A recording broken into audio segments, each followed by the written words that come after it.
Just leave it right there. He'll be.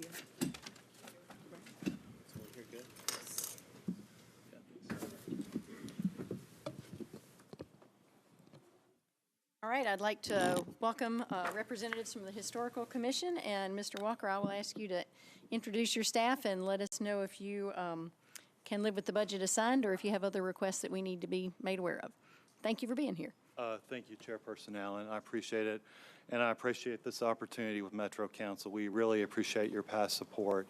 I wanted to introduce some people at the table with me. To my left is my administrative assistant, Yvonne Ogren, and on the other side of her is Brian Tibbs, who's the chair of the Metro Historic Zoning Commission. And to my right is Mr. Jim Forkham, who's chair of the Metro Historical Commission. And so again, we thank you for this opportunity.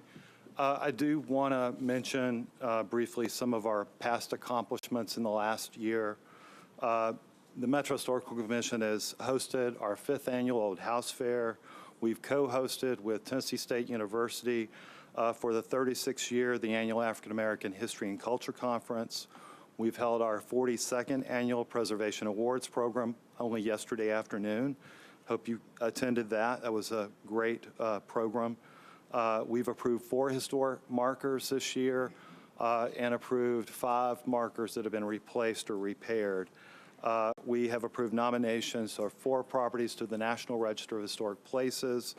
The individual properties are the Estes Kefauver Federal Office Building, the Fire Hall for Engine Company number 14, and the House of David Recording Studio on Music Row. Also approved a district, the Jackson Park Historic District in Inglewood. Through our management of the Nashville City Cemetery, we've overseen the repair of over 20 monuments and gravestones. We've seen infrastructure improvement, repair to 50 feet of iron fencing, and the cleaning of 500 plus gravestones.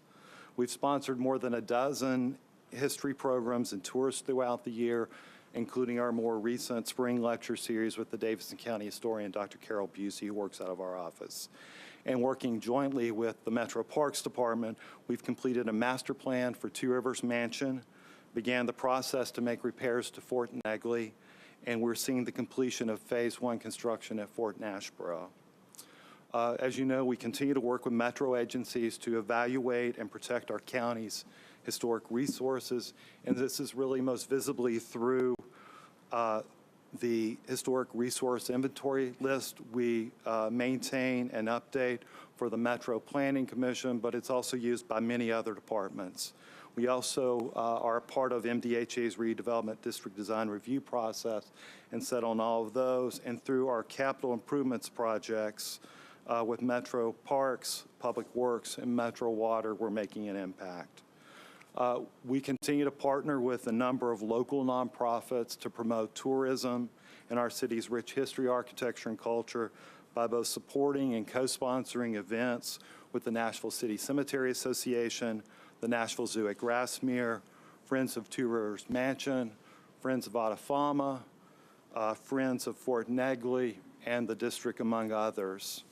And as far as our budget in the coming year, I will say our department has several challenges, specifically relating to staffing. It's something, if you watched our budget hearing with the mayor, I mentioned, and I do want to reiterate that. In the past decade, our workload has significantly increased, not only to the work of the Metro Historical Commission, whose programming has been greatly expanded, but also due to the popularity of historic zoning overlays, a tool that manages growth while protecting our city's architectural character.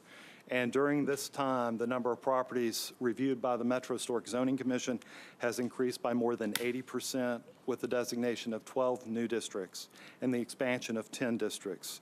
In addition, the number of projects reviewed and permitted has increased by more than 125%. Although we continue to look for ways to make our process more efficient, the turnaround for review and permitting work is impacted by this increased workload.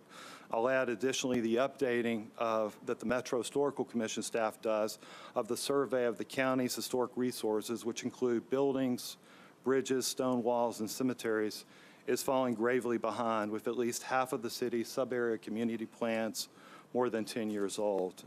So it's really a critical time for us. Maintaining and keeping this information up to date is the best opportunity we have as a city to ensure we protect these resources. So again, to close, as always, we continue to look for ways to reduce cost, work more effectively while providing quality service to residents as we work to preserve our history, our neighborhoods, and our significant places. Thanks.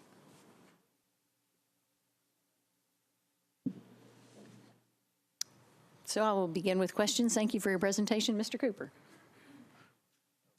Thank you, Chair. In the mayor's State of Metro speech, $250,000 as a special historic fund.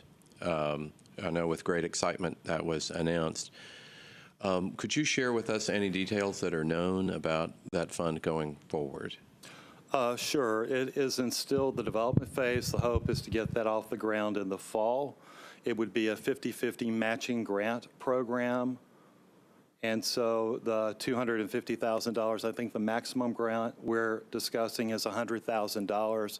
And it'll help those historic preservation projects, those landmarks that are very critical. I know in Councilman Scott Davis's district, the Fire Hall for Engine Company number 14, which I mentioned, we co-wrote a national register nomination for, that had tremendous fire damage, and it was just barely saved.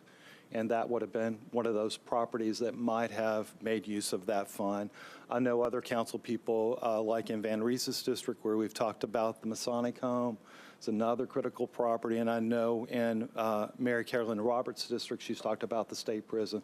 Those are all kind of landmark buildings. I can see this fund really helping make a project viable, but that might not be otherwise.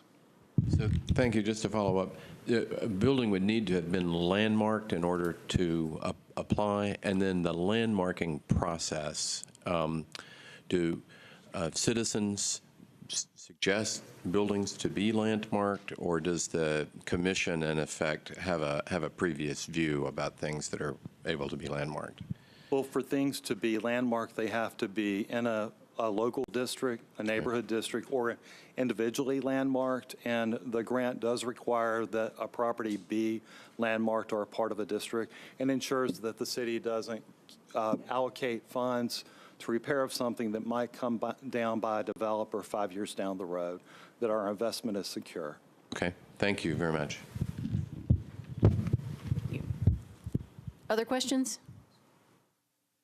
Councilmember Van Rees. Thank you very much. I'm not on this committee, but I always have a question. I want to make sure that you have what you need moving forward. Can you speak to your personnel request and what you received and what might be lacking?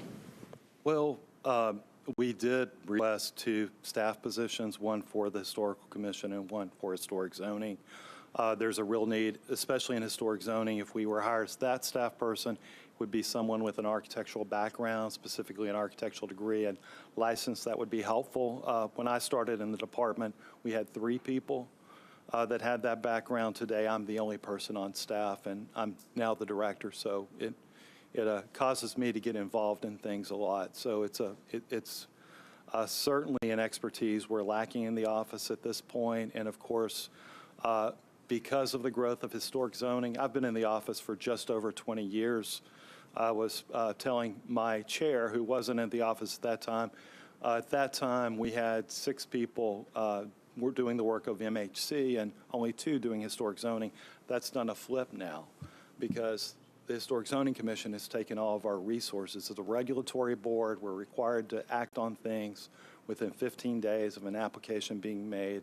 And so it is going to take precedent in the office. So there are those needs, but I do understand it's a difficult time. I mean, the mayor understand staffing isn't something that there's been money for this budget cycle. So it's just something we gravely need. And I'd hope if we don't get it this year, we certainly get it in the next budget cycle. Because again, I'm concerned about us being able to do our work in a timely manner, and very concerned about the historic resource survey that has fallen so far behind. Did that answer it? It does. What's the dollar figure that you're missing to make you whole in that regard? For both positions, it's approximately $124,000. Thank you very much.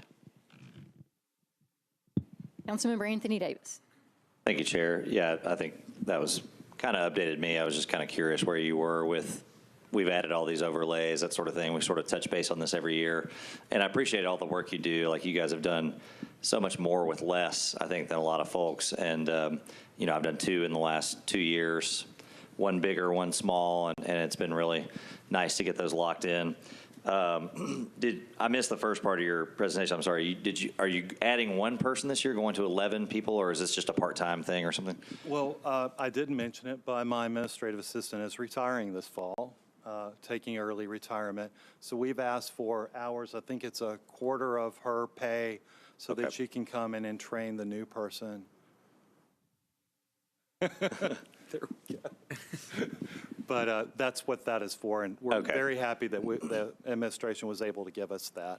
Gotcha. Well, happy retirement, and for whoever that is. And again, just appreciate you guys. And let's look at that next year, though, definitely, because again, we keep adding just that little bit on every year. You know, I know I just did a small one. I think Colby did one not too long ago.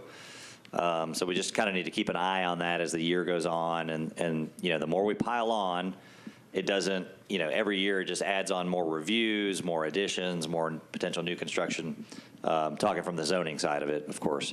And then the commission side as well, as you add more landmarks and that sort of thing. So, And I'll add, we have 2 districts in process now, and that's going to add more, and we have 3 under consideration for expansion. So when I'm back here next year, we'll be talking about how many more districts we've added. It does continue to grow, and we're reaching the point where we can't add any more.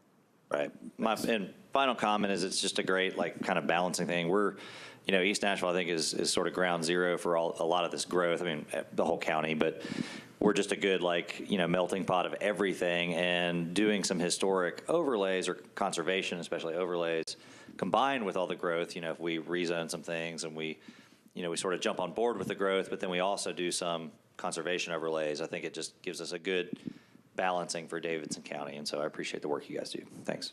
Thank you. Seeing no other questions, I'll take a moment of personal privilege to say I highly value the 2 historic districts that I have in my district, and I know that even inspection of ongoing new projects is an issue as well, and that's something that's really important to make sure that people comply with what has been agreed to. And anyway, I appreciate your request. It's helpful to have some numbers, and if we can find some money under a rock, then we'll see if we can make it happen for you.